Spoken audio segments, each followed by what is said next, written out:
भारी तबाही मचाई है। और अब एक तस्वीर आपको हम दिल्ली की दिखाने वाले हैं, जहां पर सड़क धंस चुकी है और ऐसा नजर आ रहा है कि सड़क जो है वो कुआं बन चुका है। तो ये तस्वीर सामने आई, ये तस्वीर हम आपको दिखा रहे हैं। देखिए कैसे सड़क जो है वो कुआं में तब्दील नजर आ रही है।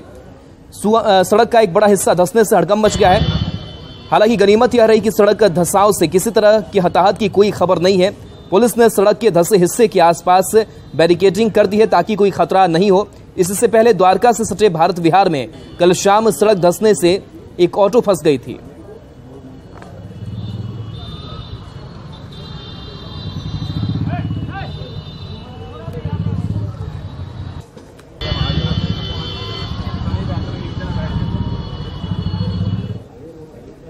वैशाली के इससे खबर सामने आई है, जहां पर खबर जो है वो हैरान करने वाली है कि स्कॉर्पियो से कई बकरियां जो है वो उसमें पाई गई है, जिसके बाद से कई सवाल खड़े हो रहे हैं। तस्वीर हम आपको दिखा रहे हैं जहां स्कॉर्पियो के अंदर से ये बकरियां मिली है। बताया जा रहा है कि वैशाली के भगवानपुर की यह तस्वीर है। लालगंज थाना क्षेत्र से बकरी चोरी का सनसनीखेज मामला सामने आया है। लालगंज हाजीपुर मुख्य मार्ग के घाघरा चौक पर एक स्कॉर्पियो में लावारिस हालत में बकरी मिली है। दरअसल स्कॉर्पियो का चक्का खुल गया था और स्कॉर्पियो चालक गाड़ी वहीं छोड़कर फरार हो गए थे। लावारिस हालत में खड़ी स्कॉर्पियो को जब लोगों ने देखा तो उसमें कई बकरियां थी। लोगों ने इसकी सूचना लालगंज थाने को दी। पुलिस पहुंचकर बकरी समेत स्कॉर्पियो को जब्त कर थाने ले आई है।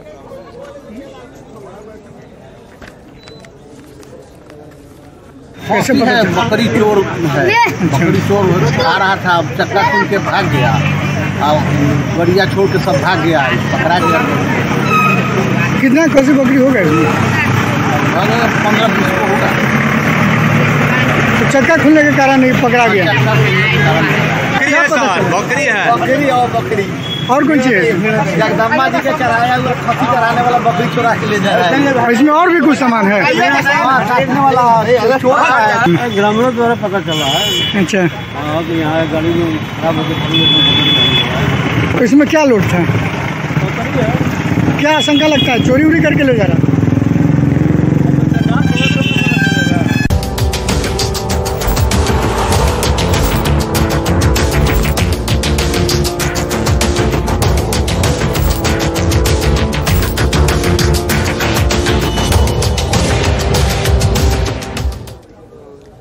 अब बात यूसीसी की, यानी कि यूनिफॉर्म सिविल कोड की अगर बात की जाए तो इस पर कई जो प्रतिक्रियाएं हैं वो निकल करके सामने आ रही है। हालांकि इसको लेकर के सियासत भी खूब हो रही है, सियासी प्रतिक्रियाएं भी सामने आ रही है। लेकिन इस बीच मुसलमान समुदायों की एक विशेष प्रतिक्रिया सामने आई है, जिन्होंने इस यूसीसी का समर्थन किया है।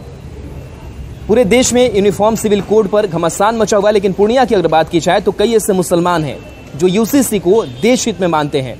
मुसलमानों का कहना है कि भारत एक देश है तो यहाँ कानून भी एक ही होना चाहिए। तो घमासान के बीच क्या कहते हैं मुसलमान, आइए सुनाते हैं।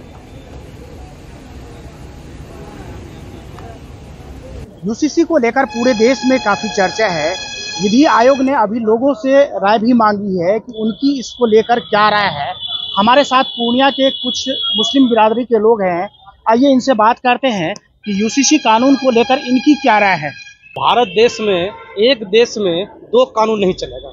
जिस तरह से आप फैमिली में, परिवार में एक कानून ही चलता है, अगर दो कानून परिवार में चलाते हैं तो घर भंग हो जाता है। उसी तरह देश की बात जहाँ तक आती है, देश में अगर एक कानून रहेगा, हम सब यहाँ पर सभी धर्म, मुस्लिम, हिंदू, सिख, ईसाई, जैन, बौद्ध, सभी भाई भाई एक साथ इस देश में एक साथ बराबर कानून के साथ रह सकते हैं। तो माननीय प्रधानमंत्री, जो देश के प्रधानमंत्री नरेंद्र मोदी जी, उन्होंने जो कानून के बारे में सोचे हैं और लाने के लिए जो सोचे हैं यूनिफॉर्म सिविल कोड, इस कानून का हम समर्थन करते हैं। हम सभी पूर्णिया वासी भी समर्थन करते हैं और हमारे जो मुस्लिम भाई हैं ये सब भी समर्थन करते हैं। और ये कानून हमारे देश के लिए, हमारे समाज के लिए बेहतर विकल्प है।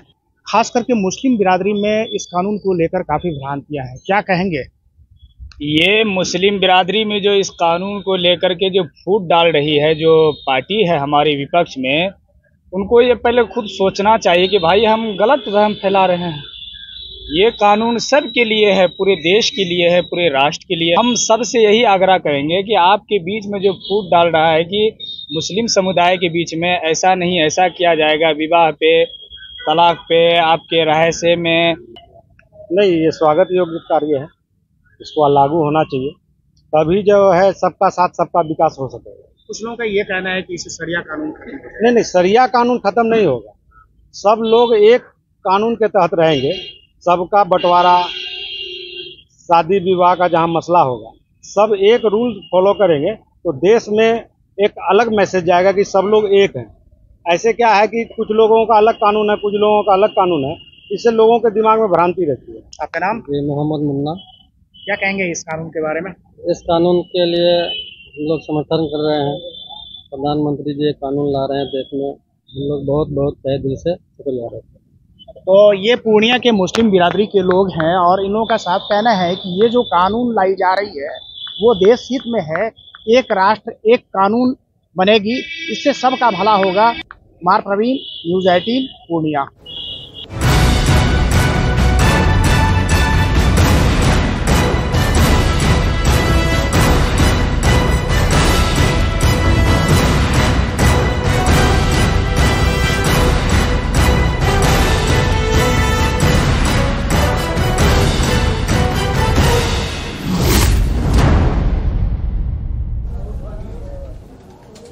शिक्षा मंत्री चंद्रशेखर अपने अधिकारियों से नाराज चल रहे हैं और सबसे खास निशाने पर हैं एसीएस के पाठक। के पाठक की अगर बात की जाए तो जब से पद अपना संभाला है शिक्षा विभाग में, तब से एक्शन में वो नजर आ रहे हैं। लेकिन इस बीच एक भित्त पत्र जारी किया गया जिसको हम आपको टीवी स्क्रीन पर भी दिखा रहे हैं और शिक्षा मंत्री ने नसीहत दी है इस पत्र के जरिए। शिक्षा विभाग में शिक्षा मंत्री चंद्रशेखर और अधिकारियों के बीच तकरार बढ़ती जा रही है। शिक्षा मंत्री ने अपर मुख्य सचिव के पाठक पर गंभीर सवाल उठाए हैं। शिक्षा मंत्री की ओर से यह पत्र जारी हुआ है जिससे शिक्षा मंत्री ने अधिकारियों पर सरकार की कार्य संहिता के हिसाब से काम नहीं करने का आरोप लगाया है। इतना ही नहीं, उन्होंने राजपत्रित कर्मचारियों को पद के अनुरूप काम नहीं करने देने और सीनियर अधिकारियों से नीचे स्तर का काम कराने का भी आरोप लगाया है। के पाठक के लगातार एक्शन से शिक्षा मंत्री चंद्रशेखर नाराज हैं। शिक्षा मंत्री विभागीय पत्रों के लीक होने से भी नाराज हैं। उन्होंने शिक्षा विभाग के काम की सोशल मीडिया पर चर्चा से नाराजगी जताई है। पत्र में लिखा गया है कि शिक्षा विभाग में ज्ञान से अधिक चर्चा डराने वाली भाषा की होती है। यहाँ कड़क सीधा करके नट बोल्ट टाइट करने, शौचालय सफाई, झाड़ू मारने, ड्रेस पहनने, डराने, वेतन काटने, उखाड़ फेंकने, निलंबित करने वाली भाषा की चर्चा होती है।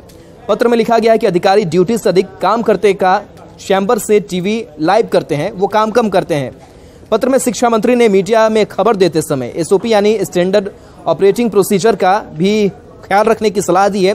साथ ही अधिकारियों को मीडिया को किसी प्रकार की खबर नहीं देने को कहा है। विभाग की खबर लीक होने पर अधिकारियों को दंड देने की भी बात उन्होंने कही है। वहीं रॉबिनहुड की छवि रखने वाले अफसरों पर भी कार्रवाई की बात कही है। निशाना उनका के पाठक की तरफ है। शिक्षा मंत्री मीडिया में विभाग की खबरें दिखाए जाने से नाराज हैं। उन्होंने सनसनी खलबली मचाने वाली खबर देने वाले न्यूज चैनलों के खिलाफ भी कार्रवाई के निर्देश दिए हैं।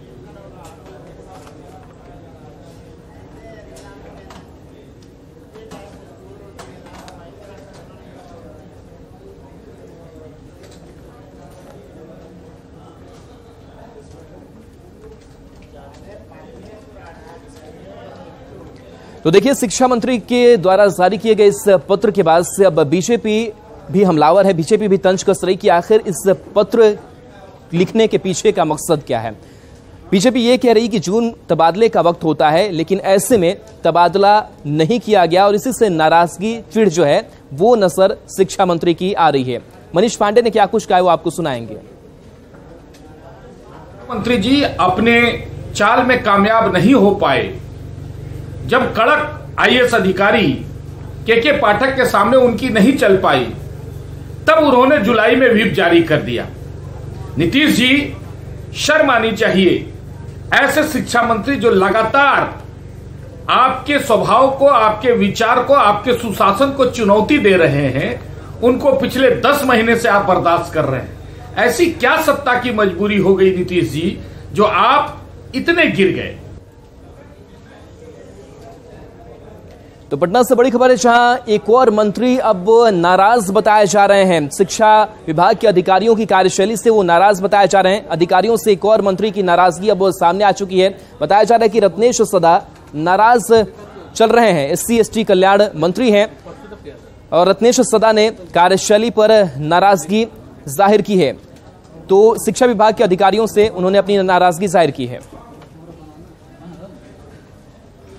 पहले तो जो प्रधान सचिव है, संयुक्त सचिव है और कोई संजय सिंह है, इन्होंने जो जारी किया है उसको समझना चाहिए। जो शिक्षक 1.5 लाख रुपया, 2 लाख रुपया वेतन उठाते हैं, 30,000 से लेकर 40,000, 50,000, उस शिक्षक को जवाबदेही देना चाहिए, न कि महादलित के बच्चे है टोला सिंह से, बच्चिया है टोला सिंह से और इसको जवाबदेही दिया जा रहा है। जो 90% बच्चा की उपस्थिति नहीं होगा जी, तो उसको 25% वेतन से काट लिया जाएगा। ये हमको लगता है ये कहीं से साजिश कर रहा है, ऐसी नहीं होनी चाहिए। तो न्यूज रूम लाइव में इतना ही। बाकी खबरों के लिए बने रहिए न्यूज़ 18 बिहार।